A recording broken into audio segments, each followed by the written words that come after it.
nous revenons encore aujourd'hui auprès de vous. Nous allons aujourd'hui parler d'un sujet que j'intitule ces lois territoriales qui affectent votre destinée. Ces lois territoriales qui affectent votre destinée. La destinée d'une personne peut être affectée, positivement ou négativement. Mais aujourd'hui, nous allons toucher beaucoup plus l'aspect négatif. Votre destinée peut être affectée par ce que je considère ici des lois territoriales, c'est-à-dire des choses qui se passent, par exemple, là où vous êtes. Avant d'aller dans le vif de mon sujet et de lire la parole par rapport à ces sujets, c'est-à-dire ce que je vais développer ici, j'aimerais montrer par 3 exemples la manière dont la Bible nous présente, si vous voulez, cette affectation de la vie d'une personne. C'est-à-dire quelques exemples qui montrent que la vie d'une personne peut être affectée par exemple par l'environnement ou par les circonstances, par les choses, par là où il se trouve, là où il vit. La première chose, c'est que dans 1 Corinthiens chapitre 15, verset 13, Paul dit ceci: les mauvaises compagnies corrompent les bonnes mœurs. Les mauvaises compagnies corrompent les bonnes mœurs. Évidemment, ici, nous sommes sur le plan du comportement. Mais lorsque on regarde de très près cette déclaration de Paul, on voit une relation de causalité. C'est-à-dire que les bonnes mœurs d'une personne peuvent être affectées par quelque chose qui est extérieur à la personne, si vous voulez. C'est-à-dire le mauvaise compagnie. Donc l'environnement dans lequel vous êtes ici, particulièrement l'environnement est constitué de personnes. Si ces gens sont très mauvais, cela peut avoir un impact sur vous. Cela peut avoir un impact sur l'orientation de votre vie. Ça, c'est un premier élément. Je me souviens d'un adage congolais qui dit, je ne vais pas le dire en lingala, je vais le dire en français, que une orange pourrie peut affecter toutes les oranges si vous le mettez ensemble. Peut affecter les oranges, les bonnes oranges.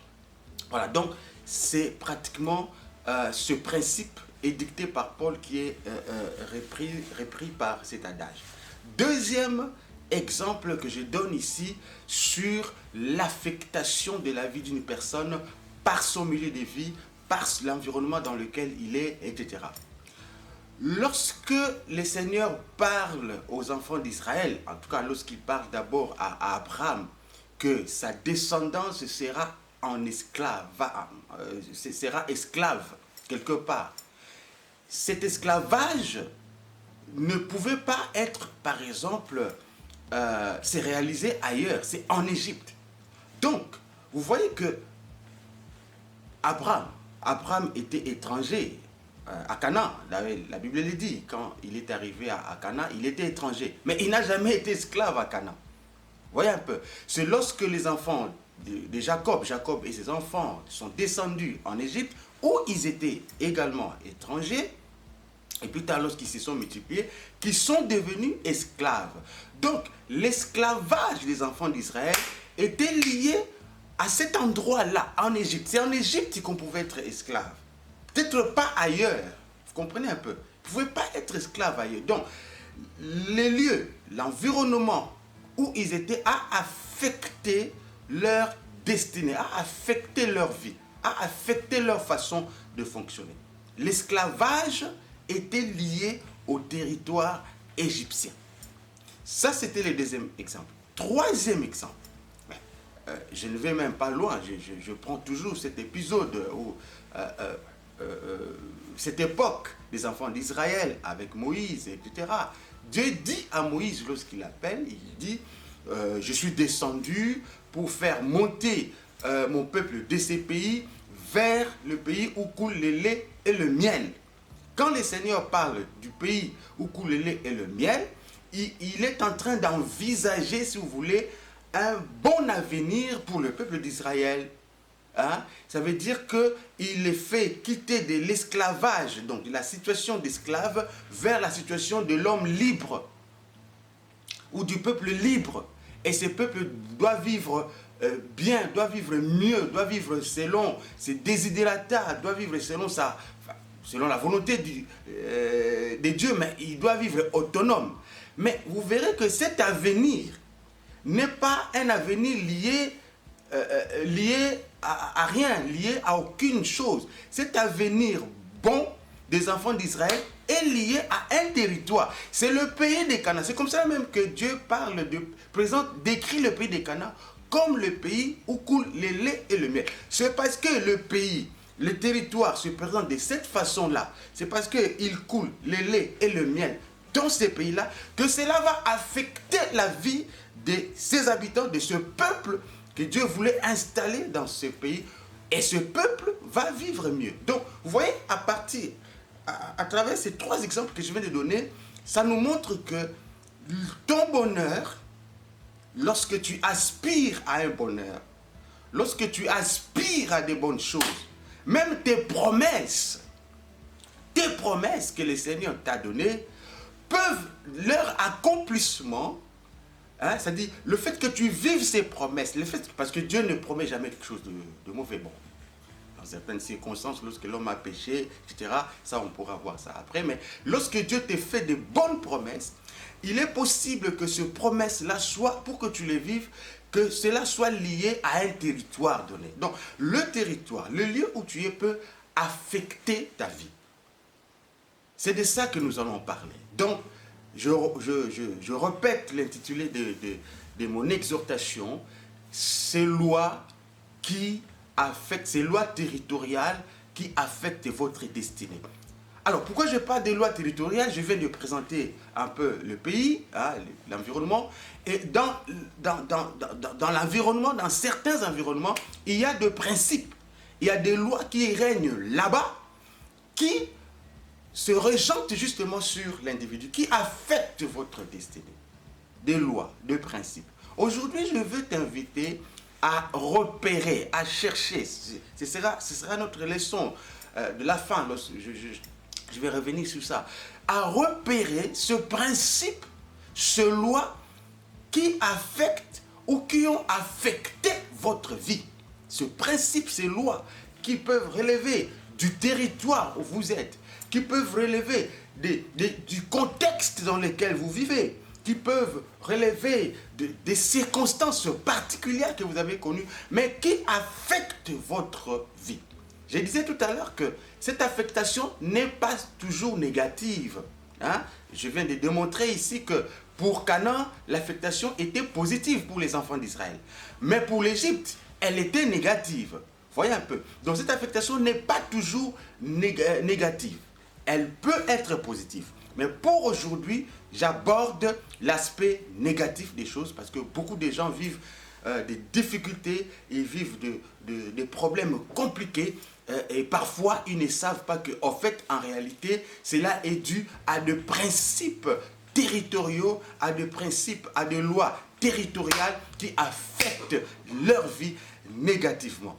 Et la Bible dit que mon peuple périt par manque de connaissances. Nous périssons simplement, nous vivons ces situations simplement parce que nous ne connaissons pas. Voilà pourquoi, pour me répéter, je dis que à la fin de cette prédication, je voudrais que tu arrives à repérer ces lois, ce principe qui affecte négativement votre vie.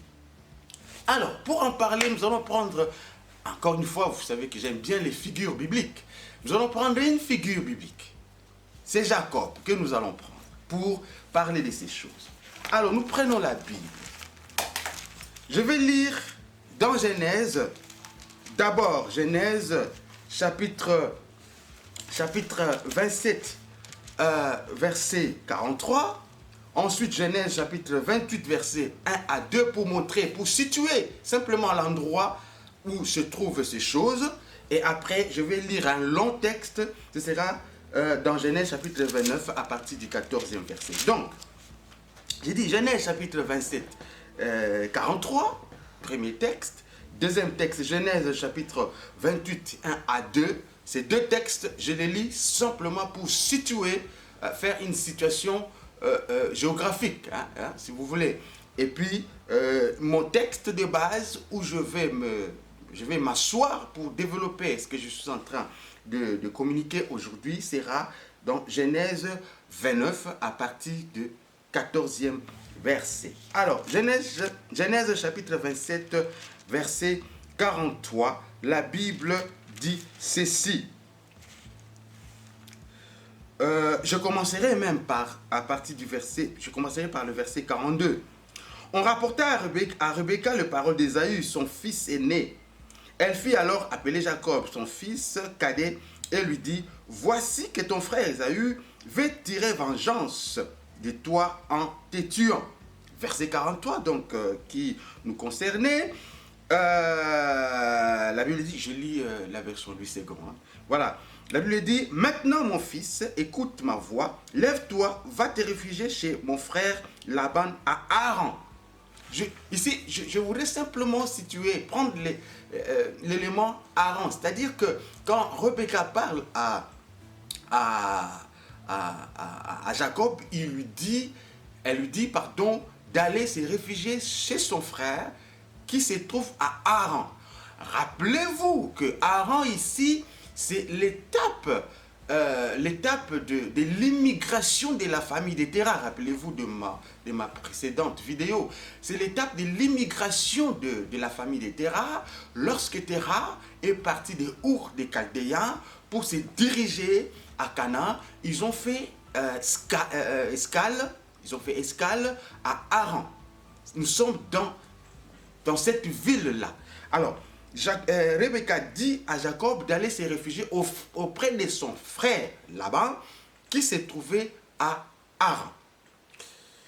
Deuxième texte, je disais Genèse 28, 1 à 2. Cette fois-là, l'idée est renforcée par Isaac qui demande à son fils d'aller chercher une épouse dans cette contrée-là où se trouvait Laban, donc auprès de la famille de sa mère, donc à Haran. Et ici, on va parler de Padan Aram. Padan Aram se trouve toujours dans la même contrée. Donc, je lis Genèse chapitre 28, versets 1 à 2. La Bible dit ceci. Isaac appela Jacob, le bénit et lui donna cet ordre. Tu n'épouseras pas une Cananéenne. Lève-toi, va à Padan Aram, chez le père de ta mère, et prends là-bas une femme parmi les filles de Laban. Voilà, Laban se trouve à Padan Aram, Haran, donc c'est dans la même contrée, parmi les filles de Laban, le frère de ta mère. Voilà, après il va partir. Maintenant, après avoir situé géographiquement ce territoire, c'est-à-dire là où se passent les choses, je lis maintenant Genèse chapitre 28, verset 1 pardon, pas 28, Genèse chapitre 29, à partir du 14e verset. Et je vais m'arrêter là où je vous indiquerai là où je vais m'arrêter. La Bible dit ceci. Alors, donc, verset 14, alors là, donc, je répète, Genèse chapitre 29, à partir du verset 14. Alors Laban lui dit, certainement, donc Jacob se trouve maintenant à Padan Aram ou à Haran, si vous voulez, donc chez Laban. Alors Laban lui dit, certainement tu es de mes os et de ma chair. Jacob resta 1 mois chez Laban. Puis Laban dit à Jacob, parce que tu es mon parent, me serviras-tu pour rien? Déclare-moi ce que tu veux comme salaire. Or, Laban avait 2 filles. Les noms de l'aînée étaient Léa et les noms de la cadette Rachel. Léa avait les yeux délicats, mais Rachel était d'une très grande beauté. Et Jacob aimait Rachel. Il dit, je te servirai 7 ans pour Rachel, ta fille cadette. Laban dit, j'aime mieux te la donner à toi plutôt que de la donner à un autre homme. Reste chez moi. Ainsi Jacob servit 7 ans, 7 années pour Rachel. Elles furent à ses yeux comme quelques jours parce qu'il l'aimait. Ensuite Jacob dit à Laban, donne-moi ma femme, car mon temps de service est accompli et je veux aller vers elle. Laban réunit tous les gens de l'endroit et fit un festin. Le soir, il prit sa fille Léa et l'amena vers Jacob, qui alla vers elle. Laban donna sa servante Zilpa pour servante à sa fille Léa. Le matin venu, Jacob vit que c'était Léa. Alors il dit à Laban, qu'est-ce que tu m'as fait? N'est-ce pas pour Rachel que j'ai servi chez toi? Pourquoi m'as-tu trompé? Laban dit, cela ne se fait pas chez nous de donner la cadette avant l'aîné. Verset 26, c'est là que je vais plus m'appuyer. C'est là, comment on appelle ça, la déclaration, l'énoncé de la loi. Verset 26, il dit, Laban dit, cela ne se fait pas chez nous.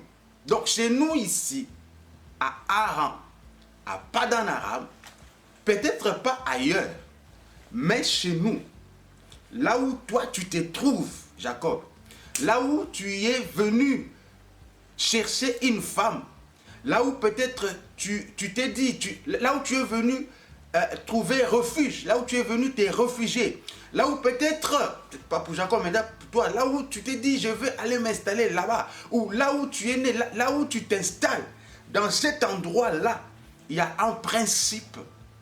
C'est de ça que je parle. Il y a un principe. Quel est ce principe ici pour Padan Aram? Il dit, Laban dit, cela ne se fait pas chez nous de donner la cadette avant l'aîné. Achève la semaine avec celle-ci et nous te donnerons aussi l'autre pour les services que tu feras encore chez moi pendant cette autre année. Jacob fit ainsi et acheva la semaine avec Léa. Puis Laban lui donna pour femme sa fille Rachel. Laban lui donna sa servante Bilha pour servante à sa fille Rachel. Jacob alla aussi vers Rachel qui l'aimait plus que Léa. Et il servit encore chez Laban pendant 7 autres années. J'aimerais ouvrir une petite parenthèse que je vais refermer très rapidement parce que nous sommes sur les réseaux sociaux. Il y a des gens qui ont des idées, beaucoup de gens ont des idées. Bon, ici, ce n'est pas un cas d'inceste. Donc, à l'époque, dans leur coutume, en tout cas la coutume de cette période-là, les gens pouvaient prendre leur cousine comme épouse, leur sœur, leur frère. Rappelez-vous même que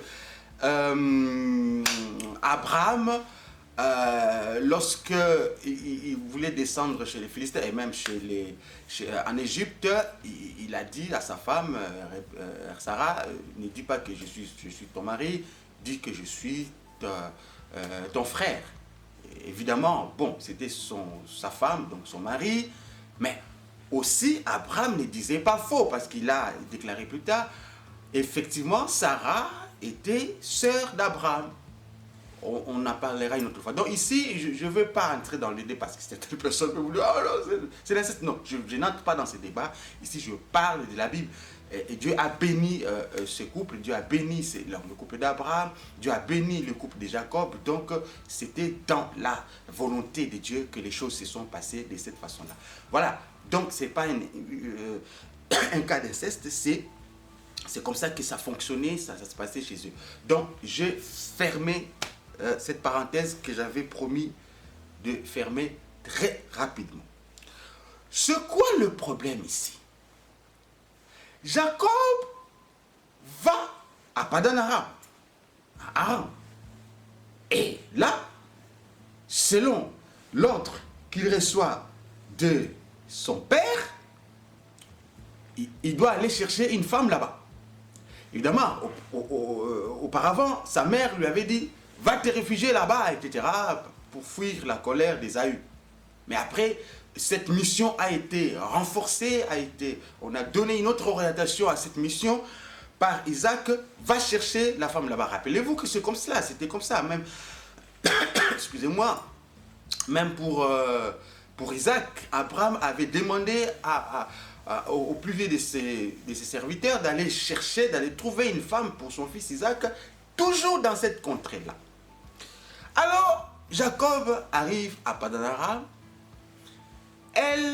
Il aime quelqu'un, Rachel. Rappelez-vous comment il avait rencontré Rachel dans les épisodes précédents. L'un des textes qui précède, c'est les chapitres 29 chapitre 29, verset 14 que nous venons de lire. Alors, voilà, il rencontre Rachel. Rachel était fort belle. Rappelez-vous que la beauté est un indice caractéristique de la bénédiction, de la bénédiction de Dieu. Et ça montrait la ligne, si vous voulez. Hein, c'était une sorte d'index, hein, d'indication que c'est celle-là que tu dois prendre. Parce que, rappelez-vous que ce soit pour Abraham, ou Isaac ou Jacob, toutes leurs femmes sont décrites comme des femmes belles, fort belles. Donc ici, lorsque Jacob voit Rachel et qu'il commence à aimer Rachel, il n'est pas en dehors de cette lignée-là. Il n'est pas en dehors, si vous voulez, de cette manière de faire qui descend de son grand-père. Vous voyez? Donc, il trouve une femme qui est belle, qui lui plaît, et c'était une bonne chose pour elle, pour lui, pour Jacob, et voilà, il veut l'épouser. Et deuxièmement, ça se concrétise parce que c'est l'une des filles de Laban. Donc, il répond, premièrement, au désidérata de son père Isaac, de prendre une fille de Laban. À l'époque, rappelez-vous que quand un père parle, c'est ça, donc il faut suivre cela, de prendre une femme, une fille de Laban. Il se trouve que Rachel, c'est une fille de Laban. Et deuxièmement, elle est belle. Donc, voilà un des critères, une des caractéristiques qui correspond à celle que ses pères ont connue. Alors, chez Laban lui dit, bon, tu ne vas pas me servir comme ça pour rien. Dis-moi ton salaire. Il dit, non, je vais te servir pour ta fille Rachel. 7 ans. C'est lui, Jacob, qui précise 7 ans. Alors, il va faire 7 ans pour la fin prendre Rachel. La Bible précise ici que ces 7 années se sont écoulées comme un petit rien dans ses yeux. Simplement parce que, entre autres, si vous voulez, il aimait Rachel et il voulait à tout prix prendre Rachel. Vous savez, quand vous aimez quelque chose, quand vous voulez atteindre quelque chose, tous les efforts que vous pouvez fournir, vous pouvez vous les oublier. Hein, vous pouvez les oublier. Il aimait Rachel. Donc, ici, j'insiste sur le fait que c'est cette année, parce que je vais récupérer ça plus tard, je vais revenir sur ça plus tard, c'est cette première année de service de Jacob, la Bible dit qu'elles se sont passées comme ça, comme si c'était de rien. Cela signifie que cette année n'était pas un corvée. Dans la tête de Jacob, dans l'esprit de Jacob, il était très enthousiaste de faire ce travail. Ce n'était pas un corvée, ce n'était pas un fardeau, ce n'était pas quelque chose qu'on lui imposait. D'ailleurs, rappelez-vous, je viens de lire, c'est par Laban qui a fixé la durée du travail. La Bible nous parle, c'est Jacob lui-même. Donc, c'est pas avec l'enthousiasme, c'est lui. Dieu, vous savez, Dieu tel qu'il nous a créés, il aime que nous fonctionnons comme ça. Donc, doit délimiter, déterminer sa vie. Évidemment, avec l'aide de Dieu. Et je viens de démontrer ici que Jacob était déjà dans la volonté de Dieu. Parce que le fait de se retrouver, ici, la volonté de Dieu est incarnée par l'ordre donné par Isaac On parlera une autre fois la volonté de Dieu telle que ça fonctionnait dans l'Ancien Testament. Parce que parfois c'était la volonté du Père, Dieu parlait au Père, etc. qui s'est rejeté sur les fils. Bon, ça c'est une autre affaire. La volonté de Dieu est incarnée par l'ordre d'Isaac. Donc il était déjà dans le bon. Il était dans le bon, donc il devrait servir tel que les choses pouvaient bon lui sembler. Et il sert cette année sans se soucier de quoi que ce soit. Ce n'était pas un corvée. Il sert. Il sert. Il sert. Arrivé à la 7e année, première année, deuxième année, troisième année, 7e année, il attend qu'on lui amène sa femme, qui est en fait le résultat de son service. Le salaire, on a même parlé, le salaire de son travail. Laban organise un festin, etc., etc. Il invite les gens, tout ça. On a lu ça, vous pouvez relire. Et puis la nuit, il fait un jeu, il se glisse, il envoie Léa. Le matin, après avoir passé toute la nuit, il se retrouve que voilà, ce n'est pas Rachel, c'est Léa. Alors il se plaint, il dit à Laban, mais qu'est-ce que tu m'as fait? Mais j'ai travaillé pour Rachel, comment tu me donnes Léa? Laban lui dit, non, non, non, non, non, c'est ça la loi. Ici, chez nous, là, à Padan Aram, permettez-moi de le répéter, à Haran, les choses ne se passent pas comme cela. On ne donne pas la cadette avant l'aîné. Et vous savez, jusqu'ici, la vie de Jacob, en dehors de ce qu'il avait commis avec son frère Ésaü, tout ça, jusqu'ici, la vie de Jacob roulait comme sous des petites roulettes. Hein?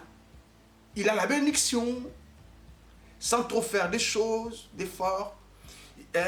Son frère veut le tuer, donc il y a un danger, il s'éclipse, il fuit à Padan Aram, donc il écarte les dangers, si vous voulez, parce qu'à Padan Aram, Ésaü ne pouvait pas, si on lui dit de se réfugier là-bas, c'est que donc Ésaü ne pouvait pas, donc il n'y avait pas de possibilité pour qu'il rencontre la mort que Ésaü voulait lui faire subir là-bas. Donc, il est écarté du danger. Jusqu'ici, tout allait bien. Mais vous verrez que la vie de ces messieurs va commencer à sombrer, à se dégrader à partir de ce moment. À partir de l'application de cette loi, de ce principe. Mais je ne sais pas. Il arrive très souvent dans la vie d'un homme, parfois diverses périodes, au moins 2 périodes. Une période où les choses allaient bien. Une période d'insouciance. Vous voyez un peu Jacob. Il était dans l'insouciance totale jusqu'à ce jour-là. Une période où vous travaillez sans problème. Où vous espérez à votre salaire. Où les choses vont très bien. Mais il arrive toujours un moment où les choses commencent à basculer. Et quand vous examinez votre vie, vous verrez que c'est à partir d'un moment donné, il y a toujours une corrélation, parfois temporelle et spatiale. C'est à partir d'un moment donné, excusez-moi, je ne sais pas, c'est à partir d'un moment donné, et peut-être dans un lieu donné indiqué, que les choses ont commencé à se dégrader. Pour certaines personnes, c'est à partir du moment où ils se sont mariés que les choses ont commencé à se dégrader. Pour d'autres, c'est à partir du moment où il avait mis ses pieds dans tel ou tel lieu ou dans tel endroit. Qu'à partir de ce moment-là, les choses ont commencé à se dégrader dans sa vie. Qu'est-ce qui s'est passé? Pour d'autres, excusez-moi, c'est à partir du moment où il avait rencontré telle ou telle personne dans sa vie que les choses ont commencé à se dégrader. Et sachez que ce que je suis en train de montrer, c'est que si vous vivez cette situation, si tel est le cas pour votre vie, c'est que à partir du moment où vous êtes marié, je ne prends que l'exemple que j'ai donné, hein, donc il y a beaucoup d'autres exemples qu'on peut prendre. À partir du moment où peut-être vous avez mis votre pied quelque part dans cet endroit-là, ou à partir du moment où vous avez rencontré telle personne, les choses se dégradent en vous parce qu'il y a une loi qui a commencé à produire ses effets dans votre vie. Il y a un principe. C'est le principe qui gérait cet endroit-là. C'est le principe qui gérait votre mariage, je ne sais pas moi, donc la circonstance que vous avez vécue, que vous avez commencé à vivre. C'est le principe qui gère la personne que vous avez rencontrée. Voilà ce qui se passe. Le principe.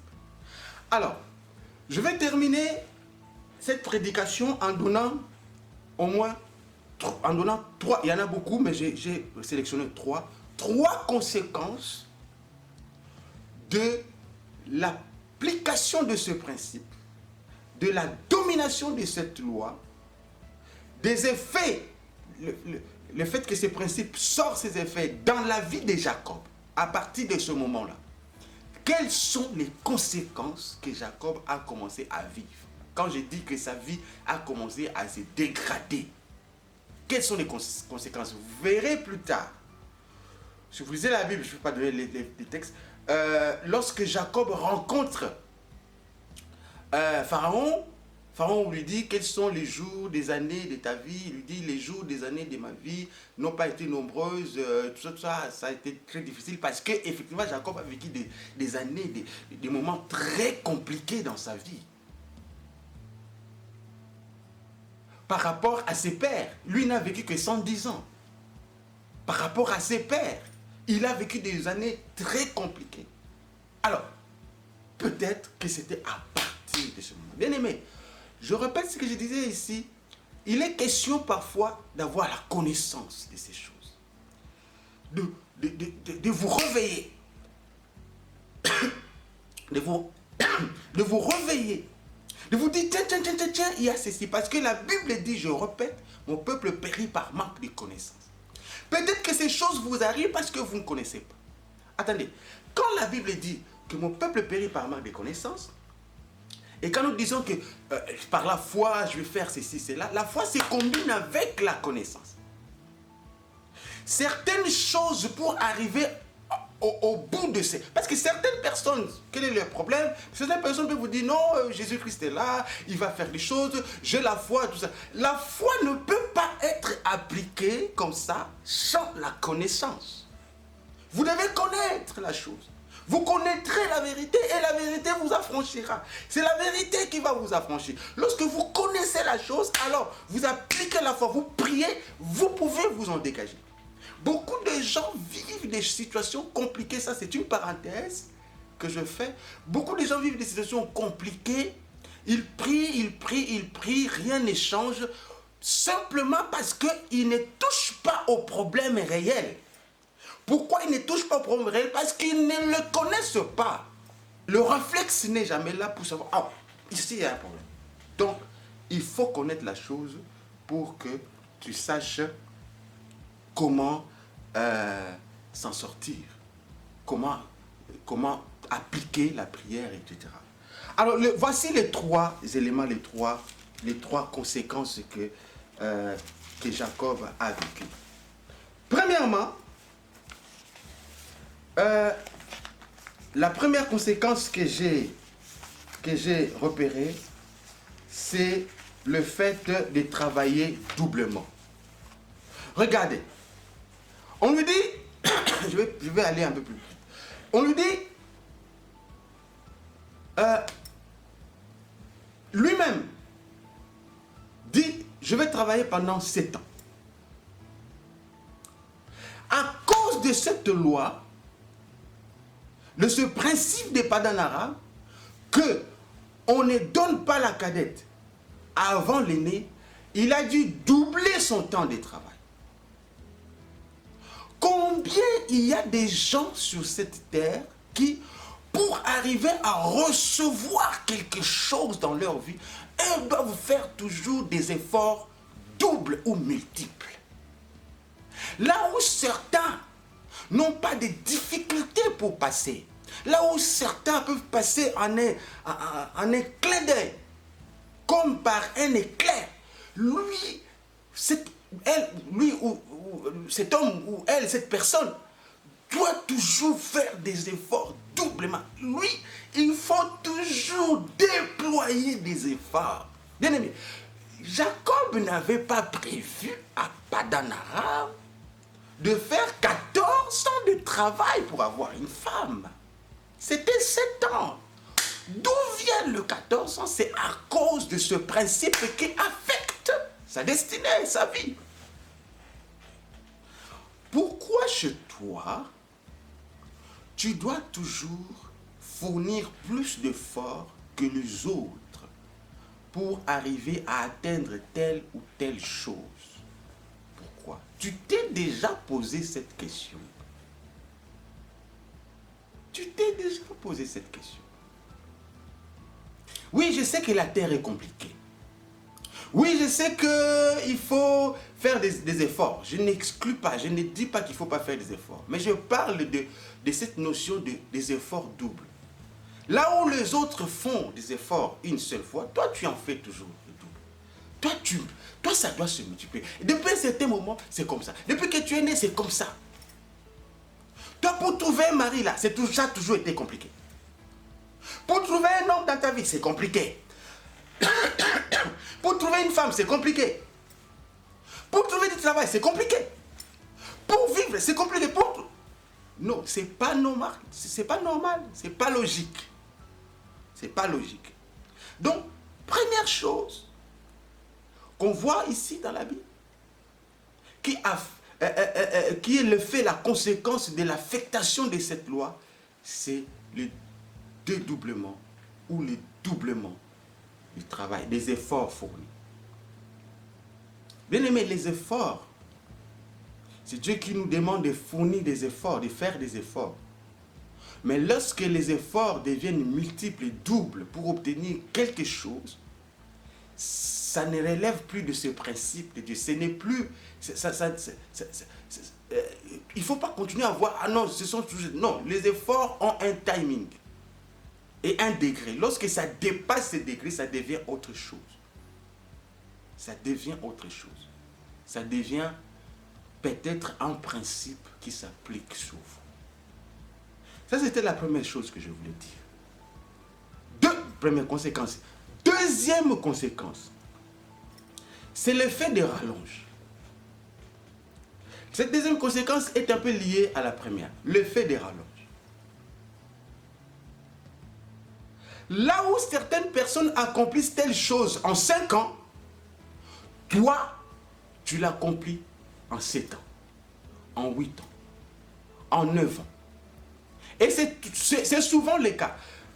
Si ça arrive une fois, on peut comprendre parce que, bon, écoutez, la vie est tellement compliquée, bizarre, que, bon, voilà, ça peut arriver que ce moment-là, les conditions n'étaient pas réunies pour que tu arrives à bien travailler, les conditions n'étaient pas toutes réunies.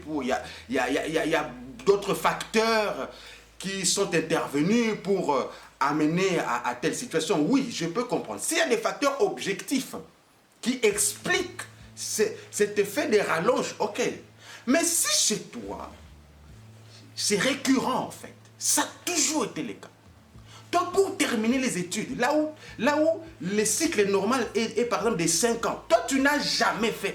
C'est rare que tu fasses 5 ans. Donc, primaire, si c'est 6 ans, toi, tu dois toujours redoubler. Tu as redoublé en première, à l'école primaire. Là où les autres font 6 ans, toi, tu en as fait 7 ou 8. Arrivé à l'école secondaire, là où le cycle normal, c'est 6 ans. Là où les autres font 6 ans, toi, tu dois encore redoubler. Tu redoubles encore. 2 ans, 3 ans. Toi, tu en fais, au lieu de 6, tu fais encore 8. À l'université, mêmement, et surtout avec certaines universités, tu estimes que c'est normal quand tu connais ce genre de choses dis-moi, toi, est-ce que tu estimes que c'est normal, que c'est, non, c'est bon, tout ça, les choses vont bien.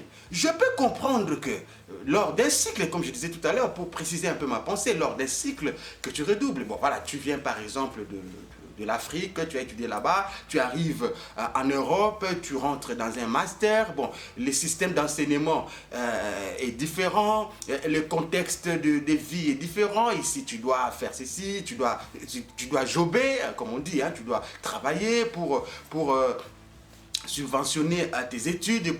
Je peux comprendre que ce que tu as vécu, les études que tu as vécues, la réussite que tu as vécue en Afrique ou dans cet autre endroit, que ce ne soit pas la même chose qu'ici. Je peux comprendre que la première année ici, que tu puisses échouer, que tu puisses connaître un échec, mais que tu vas rebondir plus tard. Il faut rebondir plus tard. Hein. Il ne faut pas que, bon, voilà, tu connais l'échec et puis c'est fini. Non, non, non, non, ça, c'est pas normal. Hein. Si tel est ton objectif, regardez, ce qui affectait Jacob ici, c'était les objectifs de sa vie. Bien aimé, une parenthèse encore, le projet. Dieu n'est pas contre le projet. D'ailleurs, il dit que c'est lui qui formule même des projets. Si Dieu formule le projet pour nous, a fortiori, le fait que l'homme formule des projets est quelque chose de bon pour lui. Il est conseillé à un homme de formuler des projets et de faire en sorte que ce projet soit atteint. Tu ne peux pas être toujours une personne dont les projets ne sont jamais réalisés. Non, c'est pas normal. Donc tu viens en Europe, voilà, tu es venu pour étudier et puis boum, ça bascule, c'est autre chose, tu n'étudies plus. Ah, il faut se poser des questions, hein, même s'il y a des difficultés. Hein. Voilà, donc je disais que on peut comprendre que ces changements des situations, ces changements des contextes peut amener à ce que, voilà, tu as échoué une année, au lieu de faire 2 ans de master, tu fais 3 ans de master, voire 4. Ça peut se comprendre. Mais si c'est récurrent dans ta vie, il y a toujours cet effet de rallonge. Toujours cet effet de rallonge.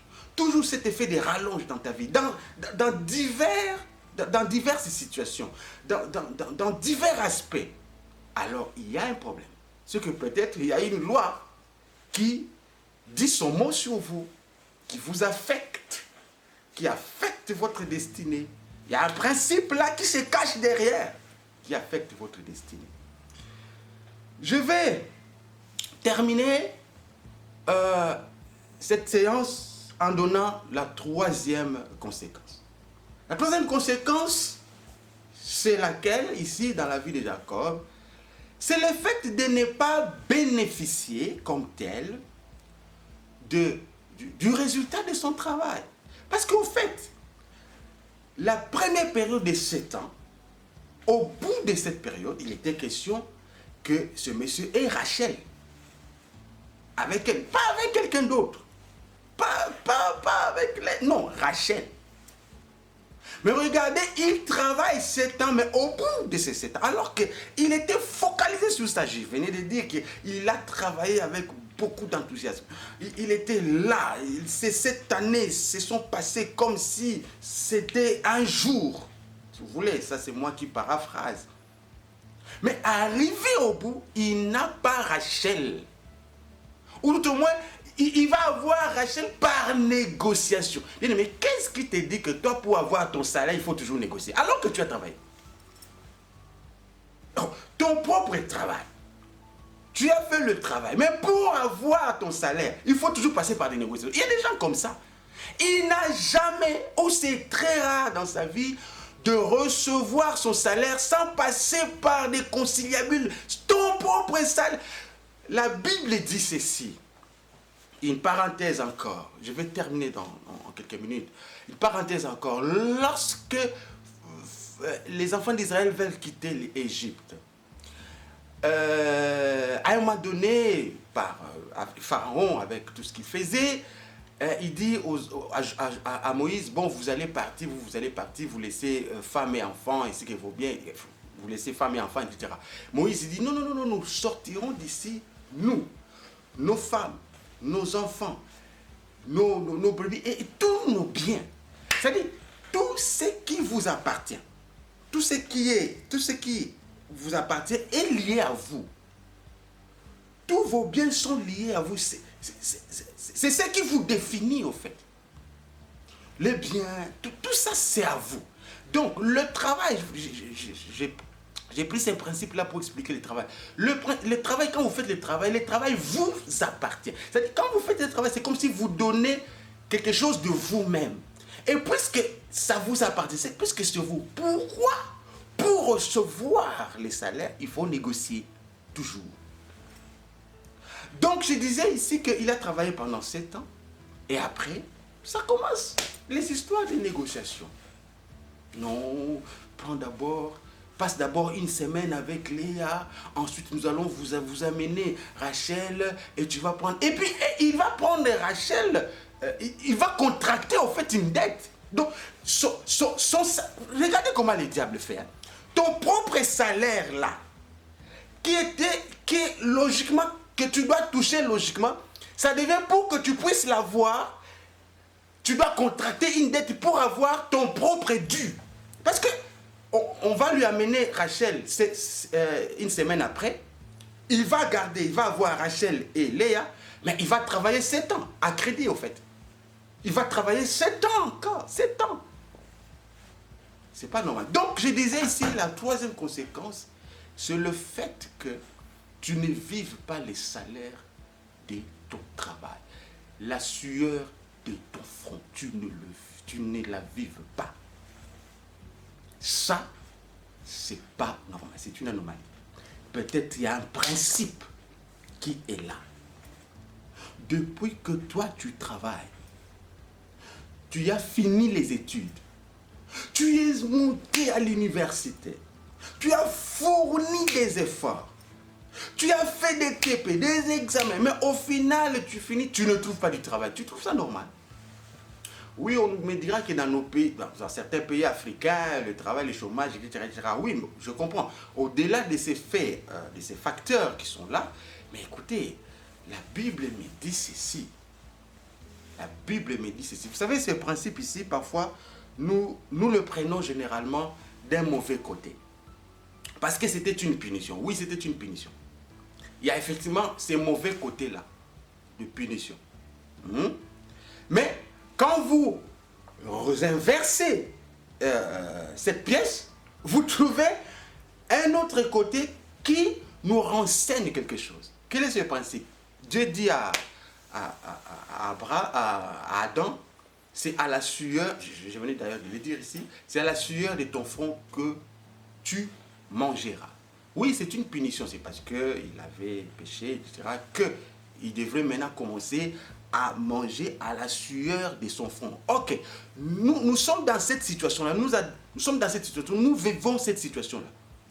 Mais il y a certaines personnes qui, quand bien même ils sortiraient la sueur de leur front, mais ils ne mangent pas. Mais ça, c'est pas normal.